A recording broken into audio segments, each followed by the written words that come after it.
acho que esse tipo de expulsão ela não acontece mais. Que alguém bater em alguém. Teve mais a questão de empurrar, tirar da nossa. E aprender também a não ter jogador expulso, porque acaba fazendo muita diferença. Boa noite, Fernando Diniz. Imagino que os companheiros vão fazer perguntas sobre o jogo também, mas queria que você falasse um pouco da situação dos lesionados, né? Você bateu muito na tecla de ponta, do Caio César e do Memphis Depay também, como que eles estão para a sequência do Corinthians aí na temporada. Obrigado. Os dois estão em processo de recuperação. O Memphis ele fez de tudo para jogar esse jogo, mas não reuniu condições para isso. E o Caio César está no processo de evolução, mas eu não sei te precisar a partir de qual jogo ele vai estar à disposição para mim. Diniz, aqui, boa noite, Henrique Vilhote, Central do Timão. Diniz, você já falou um pouquinho sobre a questão do lance do André, que ocorreu hoje, né? Que não viu muito do lance, mas eu queria voltar nessa questão abordando por um outro lado. Em menos de um mês, o Corinthians tem 2 jogadores expulsos pela mesma justificativa: gestos obscenos. Tendo em vista isso, que não são lances considerados como lances casuais, lances de jogo, dá para dizer que o psicológico é algo a ser trabalhado nesse elenco do Corinthians? Acho que o psicológico é algo a ser trabalhado em todos os times, porque é parte inerente ao jogo. Aí foi desvio de um comportamento que não é padrão. É muito difícil acontecer essas coisas. Acredito que não vai mais acontecer. O Corinthians e nem com outras equipes não é um gesto que acontece de maneira corriqueira. Os jogadores já sabem que já sentiram o baque de ser expulso. O próprio André se pediu desculpa, o Mateuzinho também. E é tocar para frente, mas eu acho que isso não é uma questão você trabalhar muito psicologicamente, isso é uma questão que não pode acontecer, é uma coisa muito factual, de certa forma fácil, esse tipo de expulsão em si. Eu acho que esse tipo de expulsão ela não acontece mais por aqui. Diniz, boa noite. Marco Belo, Rádio TMC. Eu queria que você falasse, por favor, sobre o lance do André, como você viu esse lance, se ele se assemelha ao lance do Alan ou se você acha diferente, e como que você fez taticamente para arrumar o time, porque você prepara o time de um jeito para pegar o Palmeiras e de repente você perde um dos principais jogadores do meio de campo. Como é que você conseguiu arrumar o time depois disso? Então, eu vou ser bem sincero com você, eu não vi o lance na televisão ainda, não vi pela câmera o que aconteceu. Eu não posso te falar se assemelha ao Alan pela minha visão, porque eu não vi, de fato eu não vi. Eu não sei, então eu não posso te responder sobre isso. Em relação à parte tática, a gente tinha uma consistência tática do time para marcar com 2 linhas de 4 hoje, os dois na frente, o Garro e o Yuri. Com a saída do André, a gente ficou com um jogador a menos, a gente preservou a linha de 4, a gente colocou o Garro, que eu acho que é a notícia boa para vocês é que o Garro ele não precisa jogar só de 10 ou marcar só de 10, ele conseguiu marcar muito bem pelo lado. E eu cheguei aqui faz pouco tempo, mas eu tive algumas conversas já com o Garro, então ele já jogou em outras posições, tanto na Argentina, na categoria de base, mesmo no profissional. Então hoje ele conseguiu cumprir uma função bem diferente e bem, né? E acho que o time, repito, está de parabéns. E depois, quando teve a segunda expulsão, a gente fez 2 dias de 4. Eu acho que o Yuri é um jogador também que precisa ser exaltado muito, porque ele foi para a função do Garro e é um jogador muito forte e muito dedicado, que eu queria marcar, mas não queria perder totalmente a chance de tirar o time de trás com um pouco de força. Então, enquanto o Kaique aguentou, preservei ele, mantive no jogo. E aí, quando eu vi que o Kaique tinha dado tudo, já não estava mais aguentando, eu coloquei o Jesse. E o Yuri é um jogador muito diferente, muito bem dotado fisicamente, que conseguiu cumprir a função tática de marcação e nos lances que a gente teve a oportunidade de sair com um pouco de velocidade, ele conseguiu ajudar. Diniz, boa noite. Pedro Ramiro da Record aqui. É claro que você vai analisar o jogo, quero te perguntar aqui o que você viu da partida, mas é que a gente ficou até um tempão esperando e houve uma nota do Corinthians dizendo que houve agressão de seguranças do Palmeiras, nota do Palmeiras dizendo que houve agressão de segurança do Corinthians. O que você viu, o que é verdade, a sua versão sobre tudo isso? Primeiramente, boa noite. Na minha versão, eu cheguei e já estava tendo a confusão. Do que eu vi, teve aquele empurra normal de futebol, que acontece quando tem essas brigas de encontro de túnel, toda hora acontece, né? Tipo de confusão. Podia era criar um protocolo para poder já separar, não ter esse encontro, porque é no Maracanã, é aqui, é no Allianz, é em tudo quanto é lugar. Se encontra, os jogadores passam muito próximos um do outro e esse tipo de empurra-empurra acontece. O que eu vi foi empurra-empurra, até onde eu sei, os próprios seguranças do Palmeiras são meio que amigos dos seguranças do Corinthians, ali não teve nada de agressão física. E pelo que eu fiquei sabendo também dos jogadores, mas eu não vi, os jogadores do Corinthians, não teve nada que alguém bateu em alguém, teve mais a questão de empurrar, tirar da confusão. Em relação ao jogo, que é o que importa, mais do que isso, na minha opinião, mais do que isso, pelo que eu tô sabendo, não teve nada de violência no negócio. Foi uma coisa, essas confusões que eu disse anteriormente. Em relação ao jogo, eu acho que o Corinthians deu uma clara demonstração da força da equipe, espírito de luta. Um dos jogos que vão ficar marcados, não pelo resultado em si, mas pelo que aconteceu no jogo, pela entrega do time, pela representação que teve da sua torcida. Então o time hoje e a torcida jogaram no mesmo tom. Quem estava no campo estava lutando, como é o lema da torcida do Corinthians, lutando até o fim, sem parar. E a gente ainda teve talvez a chance mais clara do jogo, mesmo com dois jogadores a menos. Então o time está de parabéns. Aprender com o que aconteceu hoje no sentido positivo, que a gente consegue ser competitivo até mesmo com 8 jogadores, e aprender também a não ter jogador expulso, porque acaba fazendo muita diferença. Aqui Diniz, Rafael Esgrilles, Energia 97, tudo bem? 11 contra 11, uma coisa que não acontecia com o Dorival, eram jogadores que ficavam muito distantes um do outro. E o que deu para notar eram jogadores aproximados. Por exemplo, a bola foi para o lado esquerdo, tinham pelo menos 5 jogadores do Corinthians aproximados, e logo depois a bola era invertida da esquerda para a direita para pegar no 1 contra 1. Isso deve acontecer, essa troca de passes, essa associação de um lado do campo e a inversão rápida para pegar no 1 contra 1. Isso deve acontecer ainda mais, porque antes o Corinthians ficava muito espaçado dentro do campo. Isso é o pouco que você conseguiu trabalhar nessa transição da defesa para o ataque?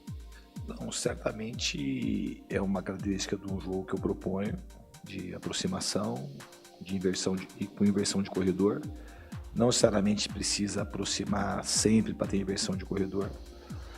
E o Corinthians, na verdade, vivia um momento de instabilidade, mas esse mesmo Corinthians que teve esse momento ruim, esses 9 jogos sem vencer, foi campeão recentemente de 2 campeonatos, né? Eu tive a oportunidade de jogar contra, era um time bem treinado.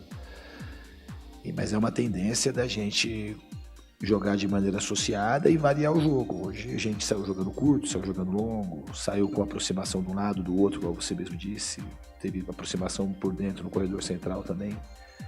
E a gente tem que ir com o tempo que a gente tem, que a gente praticamente não tem tempo. A gente meio que tem que inventar tempo para poder treinar nas condições que está o calendário até a parada da Copa. Mas todo momento que eu tive com eles, eu treinei. Eu treinei no campo, que deu, treinei no vídeo, eu fui colocando as ideias aos poucos, e também fazendo uso de uma manutenção do bom trabalho que deixaram por aqui. Diniz, aqui no fundo, Guilherme Pradella, da Rádio CBN. Você já estreia em uma estreia de competição, Libertadores, agora faz o seu primeiro jogo pelo Campeonato Brasileiro, daqui a pouco tem também estreia na Copa do Brasil. Que tipo de projeção que vocês estão fazendo para essas 3 competições? As projeções, da minha parte, junto com os jogadores, diretoria, são as melhores. No Brasileiro é subir o mais rápido possível dessa situação que a gente se encontra incômoda e disputar as outras competições pensando em chegar lá na frente. É o que a gente tem que fazer aqui. O Campeonato Brasileiro é longo, é verdade que assim tem uma distância do primeiro pra gente, mas a gente tem que encarar como encarou hoje o jogo. Encarou da maneira correta, como se fosse um jogo decisivo que era, como uma final, respeitando toda a história que tem esse clássico. Então é isso que a gente tem que fazer, jogo a jogo, mas encarando as competições sempre de maneira decisiva, com força, com uma mentalidade de poder avançar em todas as frentes. Diniz, boa noite. Paulo do Vale, da Rádio Bandeirantes. atuar com 2 a menos, né, numa parte do jogo com o Palmeiras. Claro que o ideal seria uma vitória, mas é o cartão de visitas que você mostra para o torcedor num primeiro jogo em casa, como treinador do Corinthians, das suas convicções, de não abrir mão de um estilo de jogo, mesmo numa adversidade como essa? Eu acho que o que eu nunca abri mão na minha carreira, na minha vida, é a capacidade de lutar. Então, nisso eu acho que a gente se assemelha muito ao que o Corinthians tem de história para contar e daquilo que eu acredito. Jogadores absolutamente hoje heróicos no jogo, na entrega, e é isso que aproxima muito o time da torcida. Depois disso, a gente pode ir fazendo ajuste cada vez mais na parte tática, mas não tem ajuste na parte tática que supere falta de energia, falta de vontade, falta de espírito de luta. Então, o grande ganho que esse time teve nesses 2 jogos que eu estou aqui é voltar essa capacidade imensa de lutar por cada bola, de ser competitivo, de ter desejo de vencer, desejo de se proteger também para não tomar gol. Porque essa história ela foi parecida com a história do jogo da Argentina também. Lá também o time soube guerrear o tempo todo, sabe que jogar na Argentina é difícil. O time do Platense, embora seja um time menos conhecido que o Boca, o River, o Racing aqui, é um time que ganhou o Campeonato Argentino ano passado. É um time competitivo. E recentemente empataram com o Boca Juniors também. Então é uma equipe muito forte. Então é um resultado importante lá que só foi conseguido pelo espírito de luta que a equipe teve. Diniz, aqui à sua direita, Lucas Belotti da Rádio Band News FM. Já falou bastante sobre o jogo, queria tocar num outro assunto, né? Ontem acabou movimentando muito a torcida nas redes sociais, a postagem do Memphis, em que ele acaba fazendo comparações sobre sair do clube, ficar no clube, tomar qualquer outro tipo de decisão. Não especificamente sobre isso, queria te ouvir, né? Mas você sabe, vai trabalhar com o Memphis, que é um atleta midiático, você falou sobre ele na sua apresentação também, a vontade de tê-lo. Queria saber se você tem conversas em relação a isso, sobre como manter o Memphis também do lado da torcida. É um cara muito 880, tem gente que gosta, tem gente que não gosta. Se você quer falar um pouquinho sobre a publicação, mas mais nesse macro também, como lidar com essa parte do Memphis, que é um cara que sempre que faz alguma coisa há uma repercussão gigante, positiva ou negativamente também. Obrigado. Eu sou da parte, gosto muito do Memphis. Gosto como jogador, acho que tem um jogador que tem um tipo de personalidade que faz muito bem pro futebol, um jogador muito espontâneo. E eu vou fazer de tudo aqui para ajudar o Memphis a ele se sentir cada vez mais em casa, mais confortável, com desejo de ficar no Corinthians, de ficar no Brasil e dar cada vez mais alegria pro torcedor. Diniz, aqui no meio, Bianca Molina, boa noite. Bianca Molina, Canal Gold. Eu vou voltar na pergunta anterior, mas sobre outra ótica. O Memphis ontem na postagem, se tu me permite, vou ler um trechinho, ele escreve: eu insisti para jogar amanhã, mas infelizmente não é possível por causa de alguns erros. Você não pode simplesmente xingar os jogadores porque estamos nos machucando, temos que olhar mais a fundo e fazer perguntas. Não é a primeira vez que o Memphis fica sem condições físicas de estar em campo e se fala sobre ele não estar satisfeito ou com alguns processos ou com alguns profissionais do Corinthians, mas pouco se falou oficialmente a fundo sobre isso, e isso faz com que o torcedor, especialmente, coloque em xeque, né, a capacidade ou desses processos serem bem executados ou dos profissionais fazerem bem alguns trabalhos. Eu queria saber se tu já estás por dentro dessa situação, sabendo que é um cenário já repetido, se trata de processos, se trata de profissionais, se é algo que não é mais realizado no Corinthians e já foi, se é algum profissional que já não está mais no Corinthians, mas já esteve. Enfim, quero saber a tua opinião sobre essa questão da parte física tão comentada. Obrigada. Putz, essa pergunta é difícil de responder, hein? Você falou de muitos profissionais, eu acabei de chegar, mas eu sei que no Corinthians tem grandes profissionais. E sei que o Memphis é um grande profissional. E eu gosto de todo lugar que eu estou de trabalhar e dessa comunicação com o departamento médico do jogador.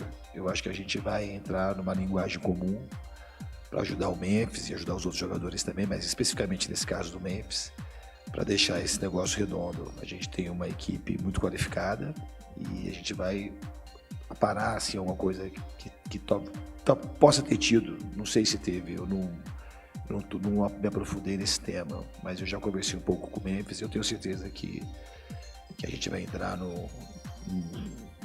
numa espiral de uma relação harmônica e o Memphis e outros jogadores vão se beneficiar disso. Boa noite, Diniz. Leonardo Rodrigues, da Rádio Coringão. Gostaria que você falasse sobre a lateral direita. Você acabou perdendo o Mateuzinho expulso e é uma dor de cabeça para os próximos jogos, né? Queria saber como que você vai conduzir isso, tendo em vista que o João Vitor Jacaré foi relacionado por você pela primeira vez, que o técnico Dorival Júnior não teve tantas oportunidades, e também sobre a situação do Pedro Milans, que acaba encaixando porque ele está lesionado, né? Como que você pretende administrar essa disputa por essa vaga no lateral direito? Obrigado. Eu tenho um pouco de tempo, né, para o jogo do fim de semana contra o Vitória. Agora pensar primeiro no jogo da quarta-feira pela Libertadores e depois pensar nessa questão. Mas a gente tem como resolver isso. Tem. Você vai botar um jogador na posição ou você vai fazer alguma improvisação, mas até o jogo do Vitória a gente vai escolher o melhor possível para o Corinthians. Obrigado, Diniz. Boa noite a todos. Muito obrigado aí. Vai, Corinthians. Não deu vitória, mas valeu pelo espírito.